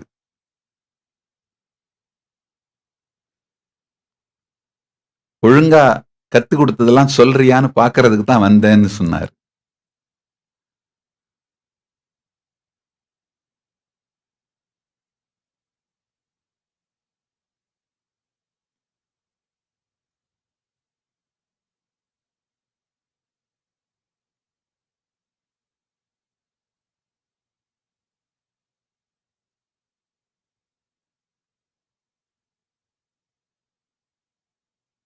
இது மாதிரி நேர்மையான இஸ்கானுடைய பக்தியும் ராமகிருஷ்ண மடத்தின் நேர்மையும் ஒன்றாக சேர்ந்த ஒரு 10 லட்சம் சந்நியாசிகளை உருவாக்கிவிட வேண்டும் என்கின்ற நோக்கத்தோடுதான் பரமசிவனுடைய திருவருளால் தொடர்ந்து வேலை செய்து கொண்டிருக்கின்றேன். 10 லட்சம் பேராவது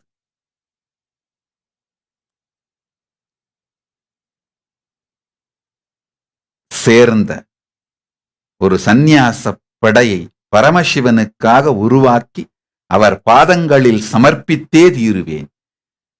நான் தாங்குகின்ற விஷனுடைய சக்திதான் என்னை உயிரோடு வைத்திருக்கின்றது.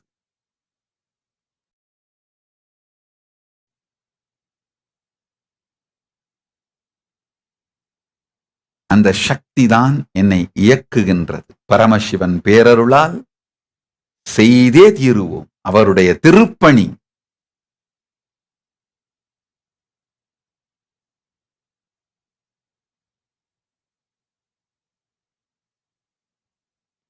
நூறு கோடி இந்துக்கள் இருக்கும் பிறப்பால். இன்னொரு 100 கோடி பிராக்டிசிங் ஹிந்துஸ் இருக்காங்க. பிறக்கலைனாலும் பிராக்டிஸ் பண்றவங்க. உலகம் முழுவதும் இந்து மதத்தின் மீது சிம்பத்தியும், அதை யோகா மற்ற ஆயுர்வேதம் இதெல்லாம் பிராக்டிஸ் பண்றவங்க எல்லாம் 200 கோடி இந்துக்கள் பிறப்பாலும் பிராக்டிஸாலும் உலகம் முழுக்க இருக்கும். ஒரு 10 லட்சம் சன்னியாசிகளை நம்மளால உருவாக்க முடியாது. கட்டாயம் முடியும். செய்தே தீருவோம்.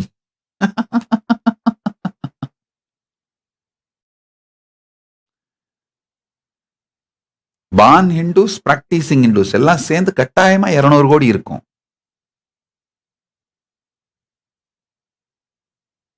உலகம் முழுவதுமாக நிச்சயமாக நம்மால் 10 லட்சம் சன்னியாசிகளை உருவாக்க முடியும். ராமகிருஷ்ண மடத்தின் நேர்மையும் இஸ்கானின் பக்தியும் இஸ்கான் கௌடிய வைஷ்ணவ சம்பிரதாயத்திற்கு என்ன பெரும் நன்மை செய்ததோ, சேவை செய்ததோ, ராமகிருஷ்ண மடம் வேதாந்த சம்பிரதாயத்திற்கு என்ன பெரிய சேவையும் நன்மையும் செய்தார்களோ அதை சைவத்திற்கு கைலாசம் செய்துவிடும்.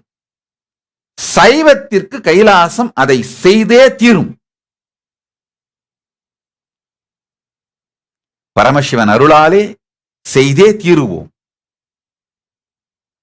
எனக்கு வயசு 44 தாங்க ஐயா. அதுக்குள்ள பரமசிவன் அருளாலே சாதிக்காததும் இல்ல, சந்திக்காததும் இல்ல.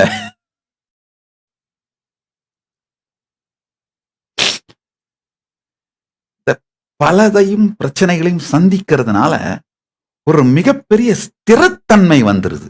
நம்மை பற்றி நமக்கே ஒரு தெளிவு வந்துருது. பிரச்சனைகளையே சந்திக்காம வளர்ற பசங்க எல்லாமே ஐடென்டிட்டி கிரைஸ்ல இருப்பாங்கய்யா.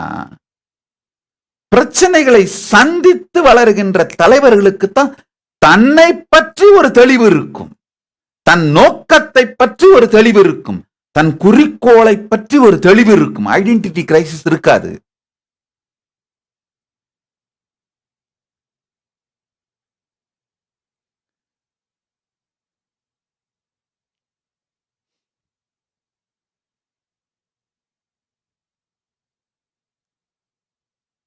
ஒரு தலைவனுக்கு வலி தாங்கும் தன்மைதான் வலிமை.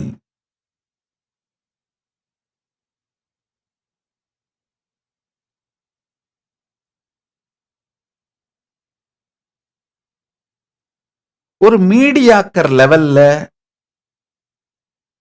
ஒரு ரோட்ல சுற்றுற ரவுடி பசங்க இல்ல ஏதோ ஒரு மூலையில இருந்துகிட்டு மிரட்டி மாமூல் வசூல் பண்ற அந்த மாதிரியான நபர்களுக்கு தான் வலி கொடுக்கிற திறமை, மற்றவர்களுக்கு வலி கொடுக்கிற திறமை வலிமை. ஆனா ஒரு நல்ல தலைவனுக்கு கிரியேட்டிவா கான்ட்ரிபியூட் பண்ற அந்த மாதிரியான தலைவர்களுக்கு வலி தாங்குகின்ற திறன் தான் வலிமை.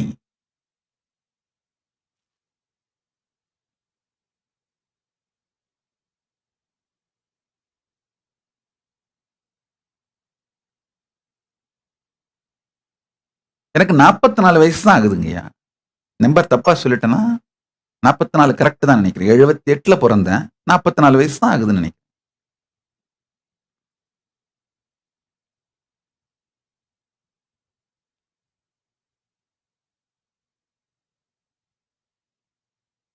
பரமசிவன் அருளால நல்லா ஹெல்த்தியா இருக்கேன்.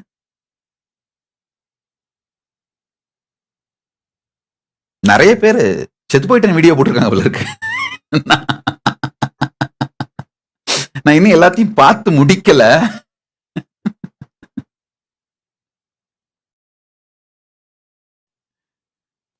யூஸ்வலா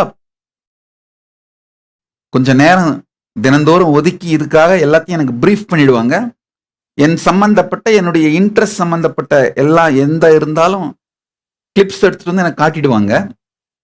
நான் இப்ப சமாதியில 3 மாசத்துக்கு பிறகு கண்ணு முழிச்சு பார்த்தா 4000 வீடியோ இருக்குங்கய்யா. 4000 வீடியோ 3 மாசத்துல போட்டிருக்காங்க. நான் எப்ப 4000 கிளிப்ஸையும் பார்த்து முடிக்கிறது? இந்த சிலபஸ் கவர் பண்ணி முடிக்காத எக்ஸாமுக்கு போற ஸ்டூடெண்ட் மாதிரி நான் வந்து உட்கார்ந்துட்டு இருக்கிறேன்.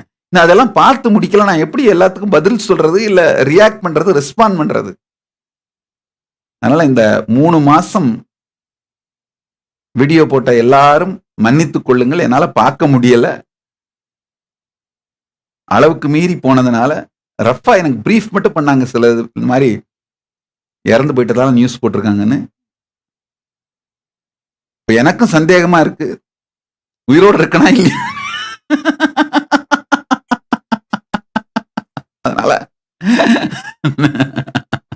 நம்ம 18 பட்டி கூடி அந்த காலத்துல எல்லாம் சந்தேகம் வந்தா என்ன பண்ணுவோம்?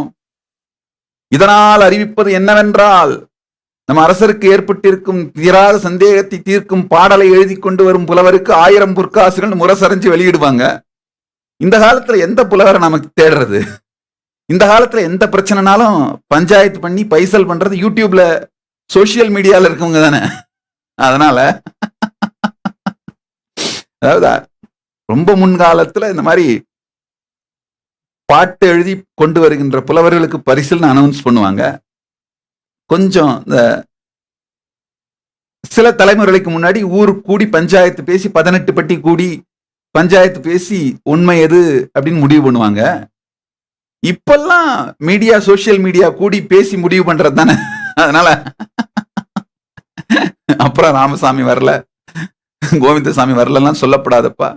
எல்லாரும் கூடி எல்லா சோசியல் மீடியா, இல்ல main stream media, MSM, main stream media, social media, YouTube, Facebook எல்லாம் ஒன்னா சேர்ந்து பஞ்சாயத்து கூடி ஏதோ ஒரு வீடியோவை போட்டு பைசல் பண்ணி விடுங்கப்பா, நான் உயிரோட தான் இருக்கனா இல்லையா, ஏதாவது ஒரு முடிவுக்கு வாங்கப்பா.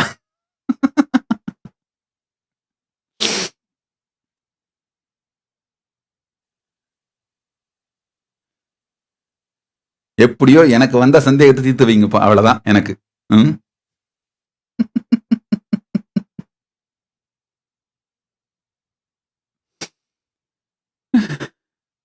பரமசிவன் அருளால நல்ல ஆரோக்கியத்தோட இருக்கேன்.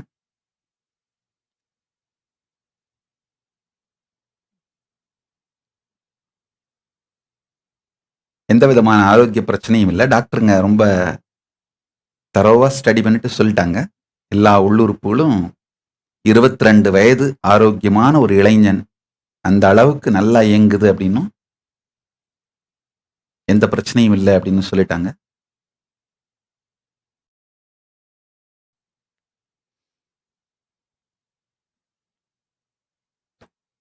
நான் யூஸ்வலா இந்த சமாதி போறதும் சமாதியில இருக்கிறதும் அதுக்கப்புறம் சகஜ சமாதிக்கு வந்து சத்சங்கம் கொடுக்கறது இதெல்லாம் ரொம்ப சாதாரணம் தான். இந்த முறை என்ன ஆச்சுன்னா கொஞ்சம் காலம் அதிகமா போனதுனால கூட இருந்து பார்த்துக்கிற அந்த பக்தர்கள் சீடர்கள் சன்னியாசிகள்லாம் பயப்பட ஆரம்பிச்சிட்டாங்க. ஒருவேளை சாமிக்கு ஏதாவது ஒண்ணுன்னா உலகம் முழுக்க இருக்கிற எல்லா பக்தர்களுக்கும் நாம தானே ஆன்சரபிள் அப்படின்னு பயப்பட ஆரம்பிச்சோன்னே அதனாலதான் நான் என்ன சொன்னேன், சரிப்பா கவலைப்படாதீங்க, உங்க தைரியத்துக்காக உங்களுக்கு அந்த பயம் இல்லாம இருக்கிறதுக்காக உங்களுக்கு அந்த இன்செக்யூரிட்டி இல்லாம இருக்கிறதுக்காக நீங்க யார் வேணாலும் பக்தர்கள் டாக்டர்ஸ் கூட்டு வந்து வச்சுக்கோங்க. ஸோ அப்போ நீங்க வந்து கவனக்குறைவாக இருந்ததாக உங்கள் மேல யாரும் பக்தர்களோ இல்ல வேற யாரும் அன்பர்களோ பழி சுமத்த முடியாது. மெடிக்கலா நீங்க என்ன பண்ணணுமோ எல்லாத்தையும் நீங்க பண்ணிட்டீங்கன்றதுக்கான நீங்க திருப்திக்காக பண்ணிக்கோங்க அப்படின்னு சொல்லிட்டேன். அதனாலதான் கண் விழிச்சு பார்த்தா நம்ம பக்தர்கள் டாக்டருங்க இருக்கலாம் எல்லாம் ஒரு படையை திரட்டி உட்கார வச்சிருக்காங்க. நான் சின்ன வயசுல இந்த மாதிரி சமாதி எனக்கு என்னுடைய குருமார்கள் பழக்கும் பொழுது என்ன பண்ணுவாங்க, மலையில நிறைய குகைகள் இருக்கு, அங்கதான் உட்கார வைப்பாங்க. நான் சின்ன வயசுலயே இந்த மாதிரி என் குருமார்களோட கூட போனேன்னா வீட்டுல தேட மாட்டாங்க, அவங்க குருமார்கள் பொறுப்பா பார்த்துப்பாங்க அப்படின்னு. சில நேரம் 15 நாள், சில நேரம் ஈவன் 1 மாதம் கூட சமாதியிலே உட்கார வச்சு பழக்குவார்கள். அப்ப என்ன பண்ணுவாங்க, அவங்க இந்த சமாதியில தான் இருக்கேன் உயிர் போகல அப்படின்னு எப்படி கண்டுபிடிக்கிறதுனா அவங்க குருமார்கள் எனக்கு கத்து கொடுத்துருக்காங்க. ஒரு சின்ன முள் எடுத்து கால் விரலோ அல்லது கை விரல் நுனியிலையோ குத்தி பார்த்தா அந்த ரத்தம் வரும். அந்த ரத்தத்தை ஒரு இலையில தடவி பார்ப்பாங்க, அது ஒரு மூலிகை இலையில. அந்த மூலிகை இலை வந்து உடம்பு ஃபங்க்ஷன் ஆயிட்டு இருக்குன்ற அந்த பிராண லெவல், பிராணிக் லெவல் அதை காமிச்சிரும். இப்ப நாமெல்லாம் பிளட் டெஸ்ட் பண்றோம் இல்லையா, ஒரு சின்ன விரல்ல ஒரு சின்ன ஊசி குத்தி அந்த ரத்தம் எடுத்து பிளட் டெஸ்ட் பண்றோம் இல்லையா, அதே மாதிரி என்னுடைய குருமார்கள் பண்ணுவாங்க. அது பிராணன் லெவலை காமிச்சிரும். அதனால நல்ல சேஃபா உயிரோட தான் இருக்காங்க, இறக்கல அப்படின்னு கண்டுபிடிச்சிருவாங்க. ஏன்னா ஒரு மனிதன் இறந்து விட்டால் 6 to 8 மணி நேரத்துக்கு மேல ரத்தம் வராது. அப்படிதான் என்னுடைய குருமார்கள் கண்டுபிடிப்பாங்க. அவங்க சமாதியில இருக்கும் பொழுதும் கண்டுபிடிக்கிறதுக்கு எனக்கு இப்படிதான் கத்து கொடுத்துருக்காங்க. அந்த ஒரு மூலிகை இலையை வச்சு சின்ன ஒரு உடம்புல ஒரு சின்ன ஊசியில குத்துனா அந்த வர்ற ரத்தத்தை சின்ன முள் எடுத்து குத்தி இந்த வர்ற ரத்தத்தை இந்த இலையில தடவி பார்ப்பாங்க. அப்புறம் இந்த பிராண ஓட்டம் தெரிஞ்சிரும், அதை வச்சு கண்டுபிடிச்சிடலாம்.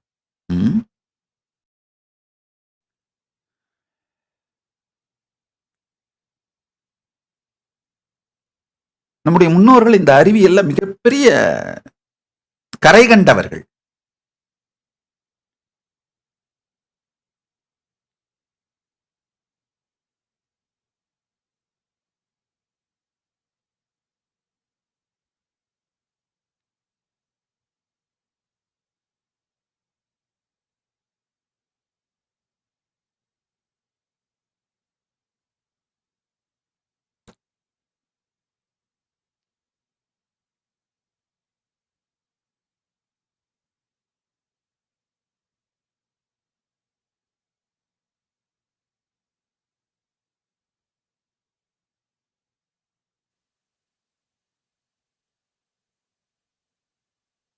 எனிஹவ் நான் சொல்றேன் நான் உயிரோட இருக்கிறேன் அப்படின்றதாக நம்பிட முடியுமா? நித்யானந்தா சொன்னா என்ன சொன்னாலும் அதை வந்து எவிடன்ஸ் விட்னஸ் இதெல்லாம் இருந்தா தானே நம்புவோம். அதனால நீங்க 18 பட்டியும் எல்லா தரப்பு social media main stream media எல்லாம் சேர்ந்து பஞ்சாயத்து கூடி ஏதாவது ஒரு பைசல் பண்ணி வீடியோ போடுங்கப்பா.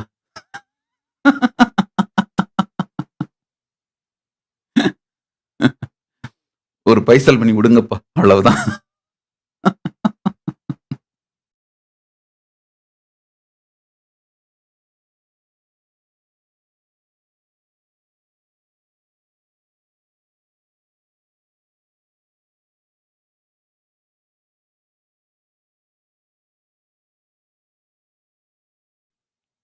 நான் யூசுவலா ஏதாவது ஒரு நியூஸ் உண்மையா பொய்யான்னு தெரிஞ்சுக்கணும் அப்படின்னா, நம்ம பக்தர்களுக்கு என்ன சொல்லுவோம், அப்பா அவரு ஐயா சாணக்யா சேனல் திரு ரங்கராஜ் பாண்டே ஐயா என்ன சொல்றாரு அப்படின்னு கேட்டு தெரிஞ்சுட்டு வாங்கப்பா. அந்த பார்த்துட்டு சொல்லுங்கப்பா அப்படின்னு சொல்லுவேன். ஏன்னா, எனக்கு என்ன பொறுத்த வரைக்கும் நான் உண்மையா பொய்யான்னு தெரிஞ்சுக்கிறது அவருடைய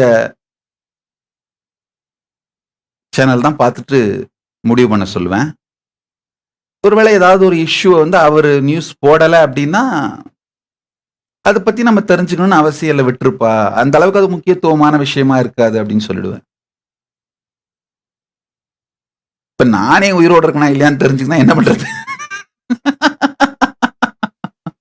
அதையும் அவர் சேனல்ல பார்த்தே தெரிஞ்சுக்கோங்கப்பா அப்படின்னு சொல்லிட வேண்டியதுதான்.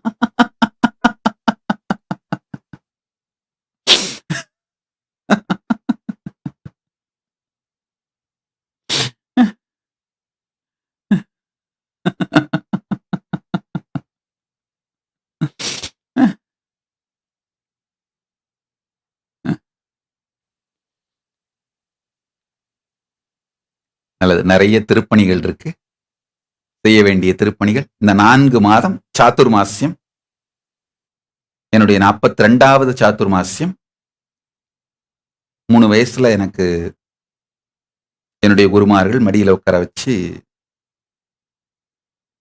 பூஜை பண்ண வச்சு சாதுர்மாஸ்யத்தை துவக்கினார்கள். இப்ப 42வது சாதுர்மாஸ்யம் பண்றோம். சாதுர்மாஸ்யத்தில் இந்த எல்லா திருப்பணிகளையும் செய்து முடித்து விடுவோம். அதுதான் நாம உலகத்திற்கு உலகத்திற்கு நாம செய்யற நன்மை தான் பரமசிவனுக்கு சமர்ப்பிக்கிற காணிக்கை. நம்முடைய பக்தி. அதாவது இந்தியால இருக்கிற கைலாசங்கள் எல்லாம் தயவு செஞ்சு சமூக சேவையில போக்கஸ் பண்ணுங்க. அத உங்களுடைய முதல் பிரையாரிட்டியா வச்சுக்கோங்க. இந்தியாவுக்கு வெளியில இருக்கிற கைலாசங்கள், இப்ப அமெரிக்கா மற்றும் கனடா, ஆஸ்திரேலியா பல நாடுகள்ல இருக்கிற மத்த கைலாசங்கள்லாம் 10,000த்திற்கும் மேற்பட்ட இந்துக்கள் வசிக்கிற எல்லா ஊர்களிலும் ஒரு சிவாலயம் செய்வதுன்ற நோக்கத்தோடு செயல்படுவோம். ஒருவேளை அந்த ஊர்ல ஏற்கனவே சிவாலயம் இருந்தா இன்னொன்னு கட்ட வேண்டாம். ஏற்கனவே ஒரு ஆலயம் இருந்தா இன்னொரு ஆலயம் கட்ட வேண்டாம். 10,000த்திற்கும் மேற்பட்ட இந்துக்கள் வசிக்கின்ற எல்லா ஊர்களிலும் ஆலயம் இல்லாவிட்டால் ஒரு சிவாலயம் செய்வது என்கின்ற நோக்கத்தை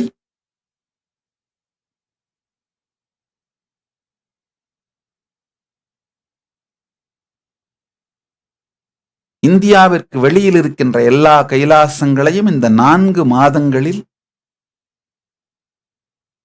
உங்களுடைய பிரையாரிட்டியாக எடுத்துக்கொண்டு வேலை செய்யுமாறு கேட்டுக்கொள்கிறேன். இந்தியாவுக்குள்ள இருக்கிற கைலாசங்கள் சமூக சேவையிலே இந்த பல்வேறு விதமான விருதுகள், அவார்ட்ஸ் கொடுக்கிறோம் இல்லையா, இதுலெல்லாம் போக்கஸ் பண்ணி சமூக சேவைகளிலே போக்கஸ் பண்ணுமாறு கேட்டுக்கொள்கிறேன். ஏன்னா இந்தியாவினுடைய உடனடி தேவை ஆலயங்கள் இல்ல. அதுக்காக நான் ஆலயங்களை கற்றவர்களை குறை சொல்லல, இல்ல வேண்டான்னு சொல்லல. அது அவங்களுடைய விருப்பம். நம்ம கைலாசத்தை பொறுத்த வரைக்கும் இந்தியாவில் இருக்கிறவர்கள், இந்தியாவினுடைய கைலாசத்தின் அன்பர்கள், பக்தர்கள், சீடர்கள் எல்லாரும் தயவு செஞ்சு சமூக சேவையை ஃபர்ஸ்ட் பிரையாரிட்டியா எடுத்துக்கோங்கன்னு உங்களை வேண்டிக் கொள்கின்றேன். இந்தியாவுக்கு வெளியில இருக்கிற கைலாசம் எல்லாம் 10,000 இந்துக்களுக்கு மேல வாழற எல்லா ஊர்களிலும் ஒரு சிவாலயம் இருக்க வேண்டும். அந்த நோக்கத்தை இந்த 4 மாதத்தில் முதல் ஃபர்ஸ்ட் பிரையாரிட்டியா செய்து கொள்ள வேண்டும்னு கேட்டுக்கொள்கிறேன்.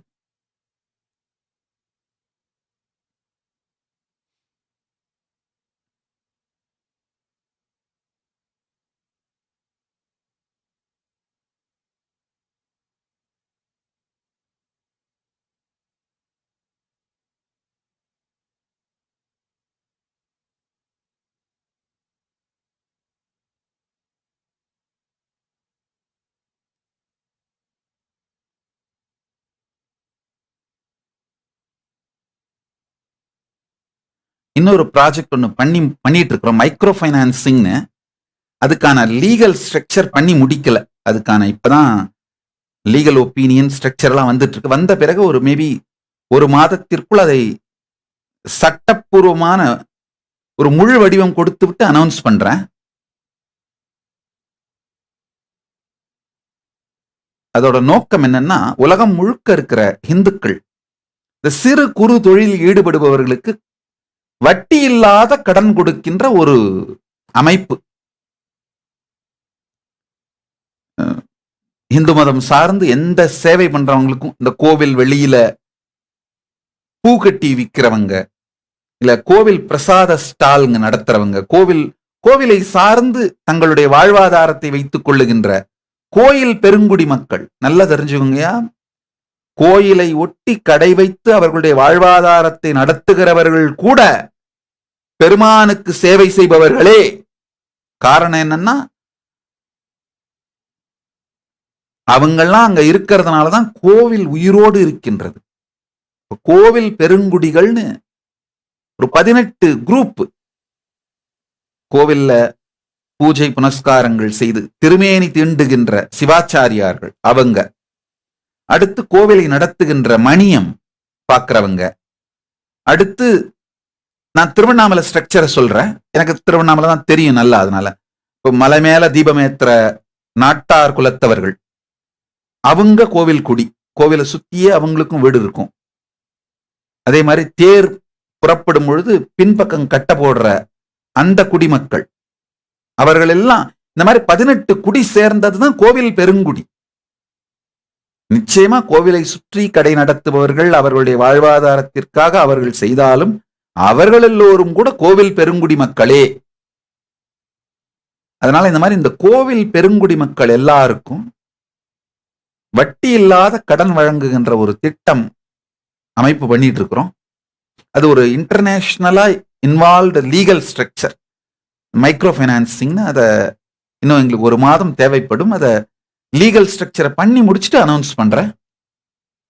ஆனா இந்த விருதுகள் வழங்குவதற்கு தேவையான எல்லா லீகல் ஸ்ட்ரக்சரும் பண்ணி முடிச்சிட்டோம். சட்டப்படியாக இதை செய்து முடித்து விட்டோம். அதனால அது வழங்குறதுக்கு துவங்கலாம்.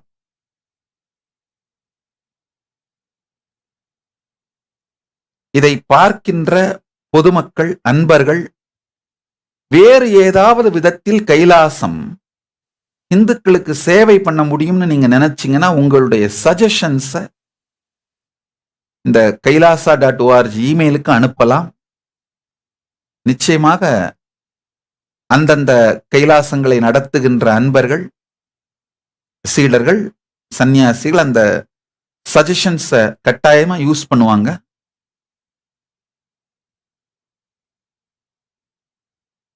இது எங்களுக்கு பெரிய உதவியா இருக்கும். இந்த 4 மாதங்களுக்குள் ஒரு புது ஆரம்பம், புதியதோர் ஆரம்பம், அப்கிரேடட் நியூ பிகினிங் நமக்கு நாமே செய்து கொள்ள வேண்டும் என்று கைலாசவாசிகள் அனைவரையும் அன்போடு கேட்டுக்கொள்கின்றேன்.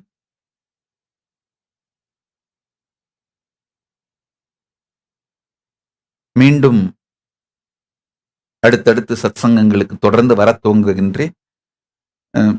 சகஜமா என்னுடைய வேலைகள் எல்லாவற்றையும் நானே செய்து கொள்ளுகின்றேன். நண்பர்கள் எல்லாரும் தெரிந்து கொள்ளுங்கள். யாரும் என்னுடைய உடல் நலம் பற்றி கவலைப்பட வேண்டாம். காலையில எந்திரிச்சு என்னுடைய யோகா தினசரி கடமைகள், நான் அந்த ஆகமப்படி என்னுடைய வாழ்க்கை அமைத்து வைத்திருக்கிறேன். இந்த மரபு சைவ வாழ்க்கை.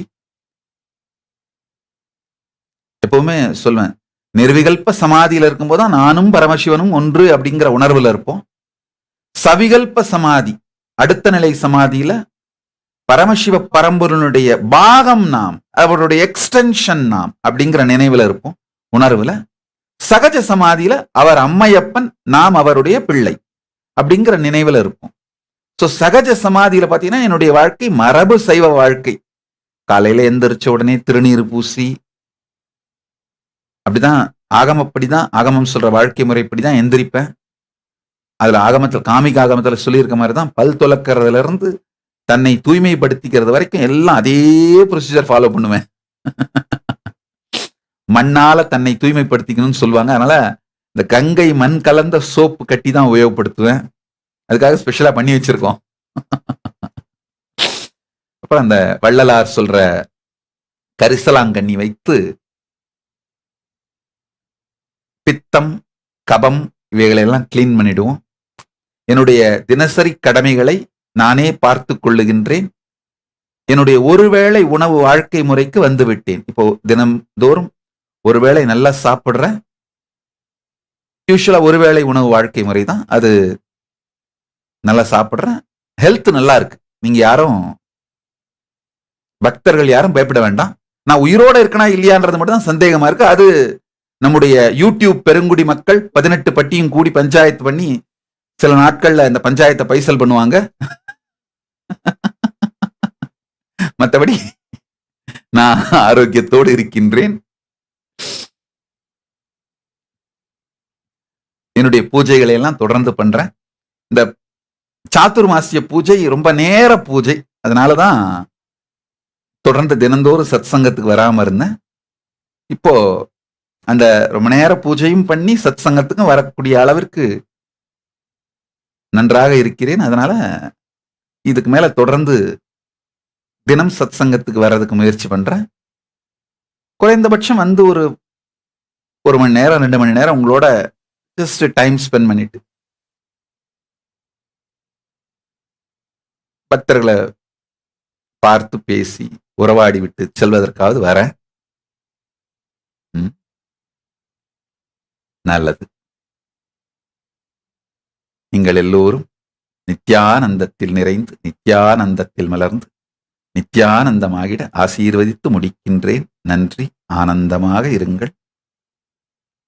Let's all live, radiate with integrity, authenticity, responsibility, enriching, causing, living Shuddhaadvaita Saivam, the state, space, powers, being, superconsciousness,